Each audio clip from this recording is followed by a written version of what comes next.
so I'm going to run you through a leg session. Now, it's Friday, it's my second leg session of the week. Both leg sessions are starting with hack squats right now, but today I'm trying to go for a higher rep range, 10 to 12 rep range. So I've only got 70 kilos on the hack squat and then whatever else that weighs. I just add the weights that are added, I don't add whatever the hack squat I think it is. So I've done one working set of 10 at 70. I'm going to do another one at 70, see how it goes, and then potentially do a third one or back off slightly and try and just rep out. Right guys, welcome to another voiceover by me, by yours truly, and my friend that is on my forehead. So we'll just bypass that because that is a situation anyway.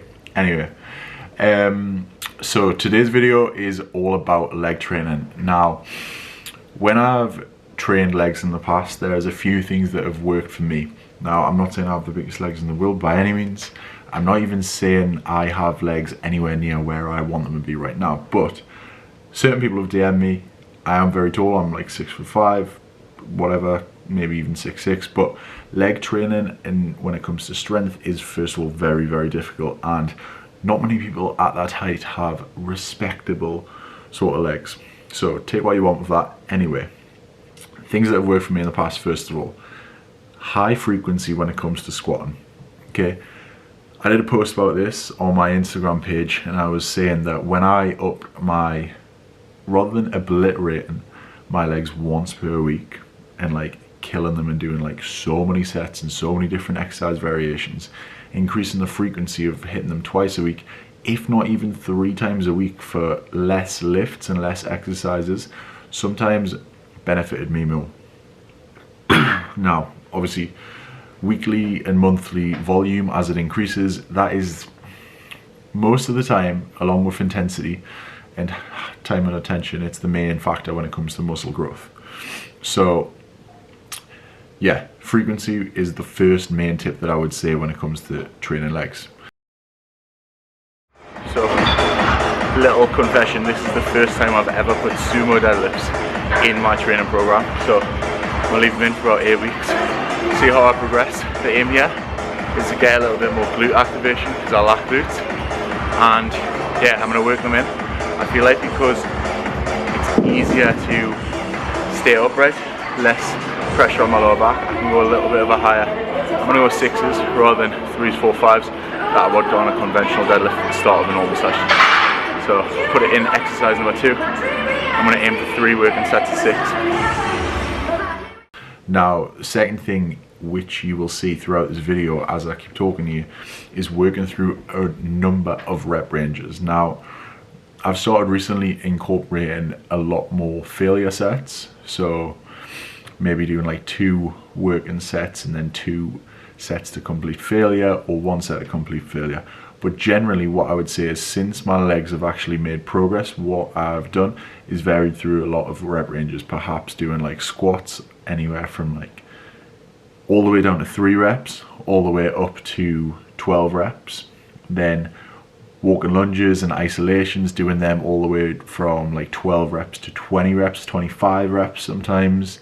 Same with a leg press, like that could be, you could class it as a compound and put it on the front end of your workout, or have it further at the back end of your workout and use it to fatigue a muscle, pump work, that sort of stuff.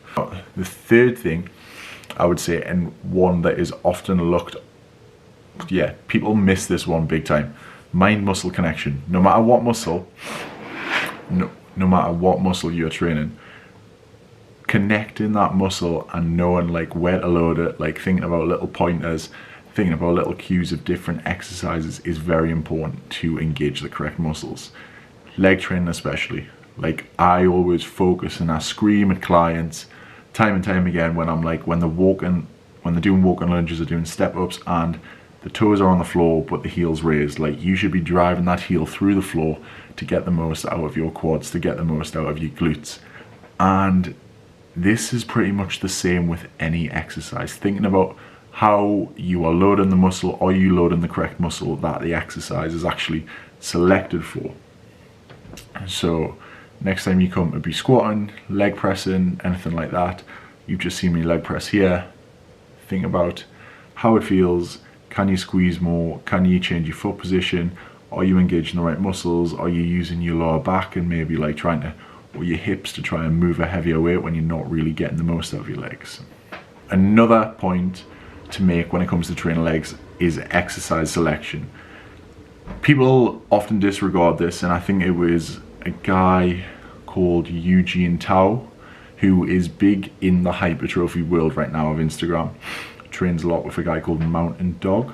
Anyway, Eugene Tao, he was going on about exercise selection on one of his posts recently. And yeah, you have to choose exercises that are going to benefit you the most. What are the benefits and what are the cons of each exercise? For example, if you are doing a hamstring curl lying compared to a hamstring curl seated, as you can see here. Now, if you are doing one or the other, people might have their preferred variation. However, if you are getting to the point in a surplus where you are overloading the muscle time and time again, it's probably quite frequently that if you are lying down doing a hamstring curl, that your lower back could fatigue before your hamstrings fatigue. Whereas on a seated leg curl, being very, very upright, you're not really going to have that problem. The main problem that you're going to have is trying to wedge yourself in the seated leg curl, which might feel a little bit nasty, but every exercise has pros and every exercise has cons. So selecting the exercises that work best for you, depending on your biomechanics, depending on your bone structure, and thinking about what exercises work best for you. Obviously the basics works, squats, deadlifts, lunges, but you playing about with variations, thinking, do sumos work better for me? Do Romanian deadlifts work better for me? Do conventional deadlifts work better for me? So that is the last point. So you have working through a variation of rep ranges, high frequency leg training, exercise selection, and muscle-mind connection. And that is the end of the voiceover on leg day. Now, that was leg session rotation number 2 for me. So it was my second one that I'm currently doing at the minute for legs. The next leg session I post, I will try and get leg session rotation 1 in, because I'm doing it tomorrow. Peace, until the next video.